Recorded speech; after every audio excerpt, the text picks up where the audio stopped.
बिस्मिल्लाहिर्रहमानिर्रहीम। अस्सलाम वालेकुम नाज़रीन, आप यूट्यूब चैनल देख रहे हैं, मैं इमरान खान। नाज़रीन, अमेरिका ने ईरान को राजी करने के लिए कि वो एक डील पे आ जाए जिससे डोनाल्ड ट्रंप को, अमेरिका को कुछ फेस सेविंग मिल जाए, चीन से मदद मांग ली है। और ये मैं आपको मदद मांग ली है का वर्ड इसलिए कह रहा हूं कि डोनाल्ड ट्रंप ने अपने इंटरव्यू में कुछ चीजों का इंकशाफ किया। एक तो डोनाल्ड ट्रंप ने कहा कि सदर शी ने डोनाल्ड ट्रंप से कहा बातचीत करते हुए कि मैं जरा सी भी अगर मदद कर सका तो मैं जरूर मदद करूंगा। सदर शी एक मुआहदा होता हुआ देखना चाहते हैं, ये डोनाल्ड ट्रंप ने कहा चीनी सदर के हवाले से कि वो एक मुआहदा होता हुआ देखना चाहते हैं। और उन्होंने मुझे कहा कि मैं अगर जरा भी मदद कर सका तो मैं जरूर मदद करूंगा। यानी कोई यकीन दहानी चाइना की तरफ से ऐसी नहीं करवाई गई अमेरिका को जिसकी बुनियाद पे वो ये कहें कि कोई बहुत बड़ी डेवलपमेंट हो गई है। लेकिन यहां ये साबित होता है कि अमेरिका ने सदर शी से मदद मांगी है, जिसपे उन्होंने कहा जी अगर मैं मदद कर सका तो मैं जरूर करूंगा। फिर ईरानी तेल की खरीदारी के मामले के ऊपर चीन ने बड़ा टका के जवाब दिया अमेरिका को। डोनाल्ड ट्रंप ने अपने इंटरव्यू में बताया कि ईरानी तेल की खरीदारी हम जारी रखना चाहेंगे, ये प्रेसिडेंट शी ने डोनाल्ड ट्रंप को कहा। यानी बड़ी जुर्रत चाहिए। पाकिस्तान को तो एक इशारा करता है, पाकिस्तान खरीदारी बंद कर देता है हर तरफ से, लेकिन इंडिया ने अमेरिका की बात नहीं सुनी और प्रेसिडेंट शी ने अमेरिका की बात नहीं सुनी। उन्होंने कहा जी बिल्कुल हम जारी रखना चाहेंगे ईरान के साथ जो हमारी तेल की तिजारत है, हम उनसे तेल खरीदते रहेंगे। दूसरा, चीन ने कहा कि ईरान को जो हथियारों की फराहमी है वो हम नहीं कर रहे। अब इसको डोनाल्ड ट्रंप ने इस तरीके से बयान किया कि चीन ईरान को फौजी साजो सामान मुहैया ना करने पर रजामंद हो गया है। यानी ट्रंप ने इसको इस तरीके से पोर्ट्रे किया इस सारे मामले को। यानी मामला तो सादा सा है ना कि अमेरिका ने चीन से बात की होगी कि जनाब हमें ऐसा लगता है कि ईरान आपसे हथियार लेना चाहता है, तो उस पर चीन ने साफ कहा कि जनाब हम तो ईरान को हथियार नहीं दे रहे। तो इस पे डोनाल्ड ट्रंप ने स्टेटमेंट को इस तरीके से जारी किया जैसे ये उनकी बहुत बड़ी कामयाबी है कि चीन ईरान को फौजी साजो सामान मुहैया ना करने पर रजामंद हो गया। अब जो चीनी सदर है ना, उन्होंने अमेरिका को थोड़ी सी शर्म भी दिलाई जो उनकी अपनी अंदरूनी सूरत हाल है अमेरिका की उसके ऊपर। तो डोनाल्ड ट्रंप ने उस मामले को कंट्रोल करने के लिए या उस मामले से जान छुड़ाने के लिए ट्विटर के ऊपर एक स्टेटमेंट दिया। मैं उसका ट्रांसलेशन आपको पढ़ के बता देता हूं। एक्चुअली तो उन्होंने अपने ट्रुथ सोशल के ऊपर ये डाला है।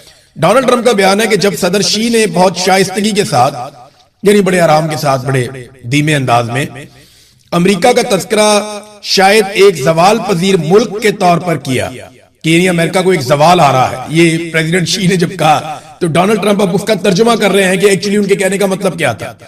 यानी अमेरिकी सदर की आज ये हालत है कि चीन का सदर एक स्टेटमेंट देता है अमेरिका के बारे में कि एक जवाल पजीर मुल्क की तरह वो अमेरिका को पोर्ट्रे करता है, तो इस पे अमेरिकी सदर जो है वो वजाहत दे रहा है चीनी सदर के बयान की। वो चीनी सदर को वजाहत नहीं देनी पड़ रही। तो ट्रंप ने कहा कि उनका इशारा जो जबरदस्त नुकसान की तरफ था वो हमें स्लीपी जो बाइडन, ये वो कहते हैं जो बाइडन को, सोता हुआ जो बाइडन, वो जो बाइडन और जो बाइडन इंतजामिया के 4 सालों के दौरान वो नुकसान में पहुंचा। फिर आगे उन्होंने वजह बताई कि जनाब हमारी खुली सरहदें थी, भारी टैक्सेस थे और हर एक के लिए ट्रांसजेंडर DEI एजेंडा था, खवातीन के खेलों में मर्दों की शमूलियत थी, फिर जनाब की मसावात और खौफनाक तजारती मुआहदे, बेलगाम जराइम और बहुत सारी दूसरी वजूहात थी जो बाइडन के दौर में, जिसकी वजह से हमारा मुआशरा या अमेरिका जो है वो जवाल पजीर हुआ है। इसकी तरफ प्रेसिडेंट शी ने इशारा किया है। डोनाल्ड ट्रंप अब इसके ऊपर जवाब दे रहे हैं। तो उन्होंने कहा जी कि सदर शी का इशारा इस हैरत अंगेज तरक्की की तरफ हरगिज नहीं है जो हमने की है। यानी ट्रंप ने दावा किया कि हमने तो 16 महीनों में शानदार काम किया है, स्टॉक मार्केट को ऊपर लेकर चले गए हैं, हमने जंगी फतुहात हासिल की हैं, वेनेजुएला के साथ हमने फलते फूलते ताल्लुकात बनाए हैं, ईरान की फौजी तबाही करके रख दी है हमने, और अब तक जमीन की सबसे ताकतवर फौज बना दी है अमेरिका की। दोबारा एक मुआशी कुव्वत अमेरिका को जनाब बनाया जा रहा है और $18 ट्रिलियन अमेरिका में सरमायाकारी के लिए जा रहे हैं। तो ये डोनाल्ड ट्रंप ने कहा तो हमारी तो बहुत ज्यादा कामयाबियां। तो प्रेसिडेंट शी का जो इशारा है अमेरिका के हवाले से वो जो बाइडन के दौर पे, तो ऐसा नहीं है।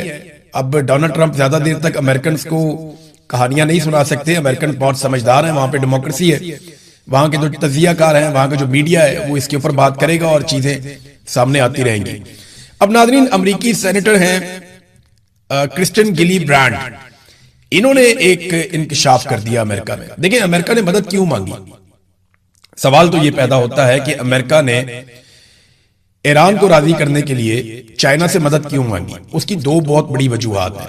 नंबर 1, अमेरिकी सेनेटर ने यह इंकशाफ किया, क्रिस्टियन गिलीब्रांड ने, कि ईरान जंग आज भी अमेरिका को रोजाना $1 अरब की पड़ रही है। और उन्होंने अपने हाउस में खड़े होकर यह कहा कि लोग हम पर शदीद नाराज हैं और हम नहीं जानते कि ये लड़ाई कब खत्म होगी और कितनी लंबी चलेगी। हमारे रोजाना $1 अरब अब भी ये जो नाकाबंदी की हुई है और जो फौज को स्टैंड बाई पे रखा हुआ है, हथियारों की तरसील जारी है, ये रोजाना अमेरिका को $1 अरब की पड़ रही है। ये क्रिस्टियन गिलीब्रांड जो उनकी सेनेटर हैं, उन्होंने इस बात का इंकिशाफ किया। दूसरा, ट्रंप के लिए एक बहुत बड़ा मसला मिड टर्म इलेक्शन भी है। डोनाल्ड ट्रंप के लिए वो डरावना ख्वाब बन जाएंगे। अगर थोड़ी सी भी सीटें इधर से उधर हो गई ना तो ट्रंप का बचना मुश्किल हो जाएगा। उसकी वजह मैं आपको बताता हूं। यहां पे डोनाल्ड ट्रंप बहुत थोड़े से मार्जिन से बचे हैं। ऐवान नुमाइंदगान के अंदर वोटिंग होती है और वोटिंग इस बात पे होती है कि ईरान के खिलाफ फौजी कार्रवाई को महदूद किया जाए, इसकी करारदाद पेश की जाती है। तो एक तरफ वोट पड़ते हैं 212 और दूसरी तरफ ट्रंप की मुखालफत में भी वोट पड़ते हैं 212। तो यहां अगर एक वोट और दूसरी तरफ चला जाता तो डोनाल्ड ट्रंप फारिग हो जाते हैं। अब ये हुआ है ऐवान नुमाइंदगान में कि बराबर होगी वोटिंग, करारदाद फारिग हो गई। एक वोट भी यहां पे होता, अक्सरियत उनके पास आ जाती है, वो करारदाद पास हो जाती है। तो ट्रंप कितनी थिन मेजॉरिटी के साथ वहां पे मौजूद है। ट्रंप वो मेजॉरिटी एंजॉय नहीं कर रहा जो अमेरिकी सदूर एंजॉय करते हैं और मकबूलियत भी लगातार नीचे जा रही है।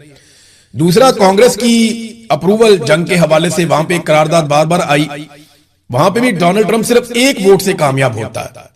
सेनेट में भी कांग्रेस की जब करारदाद वहां पे आती है, तो डोनाल्ड ट्रंप के लिए हालात उतने आसान नहीं हैं जितने माजी में हुआ करते थे। नाज़रीन, लेटेस्ट अपडेट्स हैं और खबरें अच्छी नहीं है, ना गिलगित बल्तिस्तान से, ना आजाद कश्मीर से, ना पाकिस्तान की हुकूमत के लिए अच्छी हैं, ना पाकिस्तान की रियासत के लिए अच्छी हैं। और पाकिस्तानी तो सफर कर रहे हैं, वो बड़े लंबे अरसे से कर रहे हैं। पाकिस्तान में लगभग 70 सालों से एक खेल खेला जा रहा है गद्दारी का। गद्दार करार दे देते हैं पाकिस्तान की एस्टेब्लिशमेंट के लोग जो भी उनके खिलाफ होता है। यानी इस मुल्क में बलोचों को गद्दार करार दिया गया, पश्तूनों को गद्दार करार दिया गया, महाजरों को गद्दार करार दिया गया, और अब जो है वो जो कश्मीरी है उनको भी गद्दार करार दिया जा रहा है। ये जो अवामी एक्शन कमेटी है कश्मीर की, इसके बारे में बाकायदा खबरें लगवाई गई पाकिस्तान के मीडिया पे, और पाकिस्तान की एस्टेब्लिशमेंट से जुड़े हुए जो सोशल मीडिया के अकाउंट्स हैं वो इन खबरों को प्रमोट कर रहे हैं। वो ये क्लेम कर रहे हैं कि भारतीय एजेंट हैं और ये गद्दार लोग हैं और ये भारत के साथ मिलकर खेल रहे हैं और भारत का हाथ है इस सारी चीज के पीछे।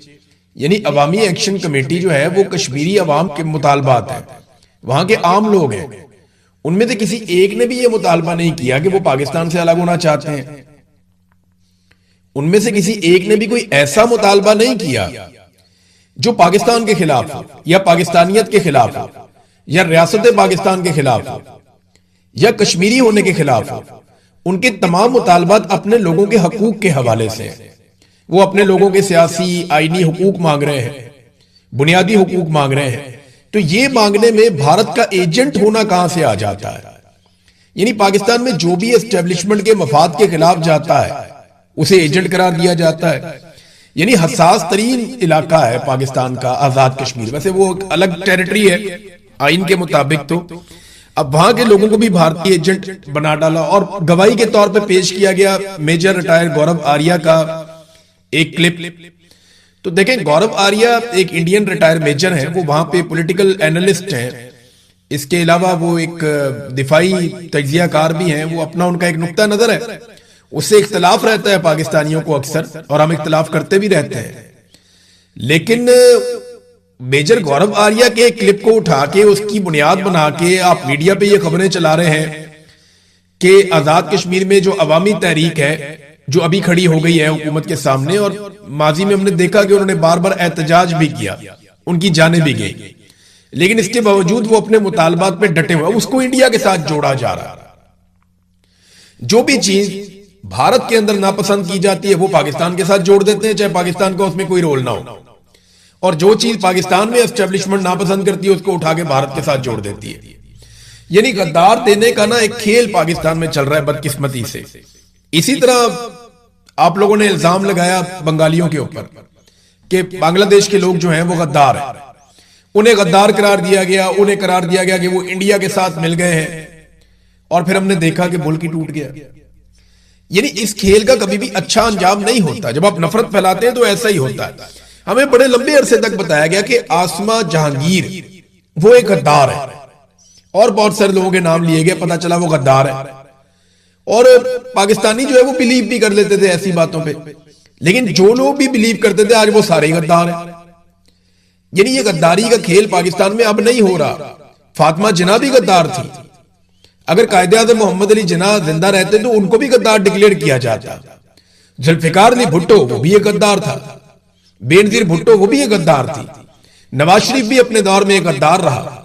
आजकल इमरान खान गद्दार है, अब कश्मीरी गद्दार है।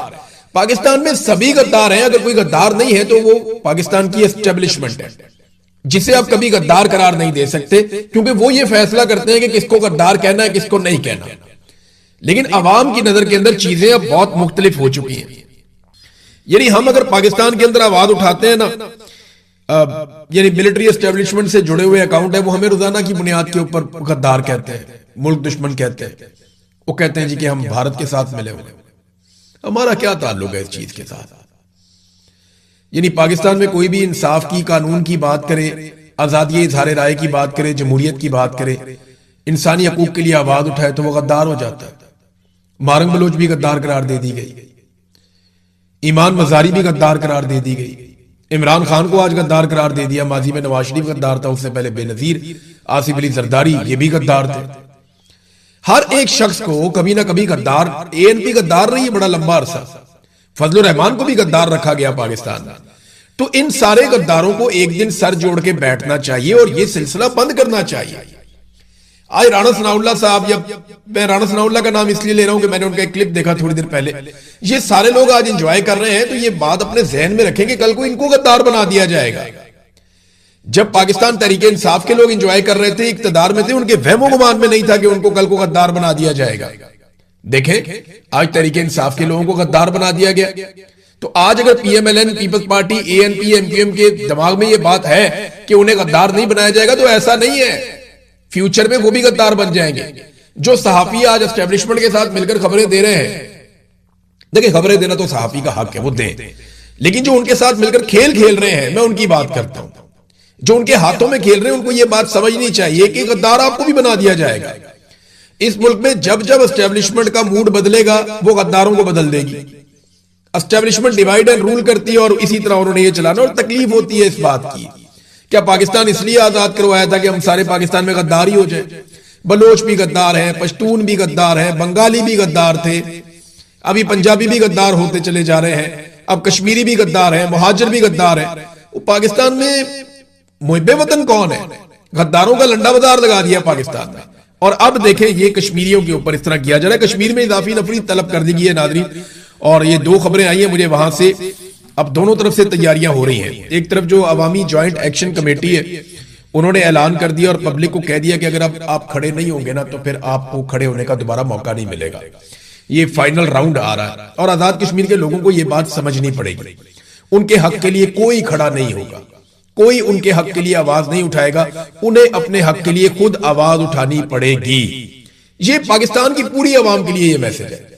चाहे आप खैबर पख्तूनख्वा में रहते हैं, गिलगित बल्तिस्तान में रहते हैं, कश्मीर में रहते हैं, पंजाब में रहते हैं, सिंध में रहते हैं, बलूचिस्तान में रहते हैं, आप कहीं भी रहते हैं, आपके हक के लिए आवाज कोई नहीं उठाएगा। आपको अपने हक के लिए आवाज खुद उठानी पड़ेगी। आपको अपनी लड़ाई खुद लड़नी पड़ेगी। अभी कश्मीरी जो है वो उसकी तैयारी कर रहे हैं।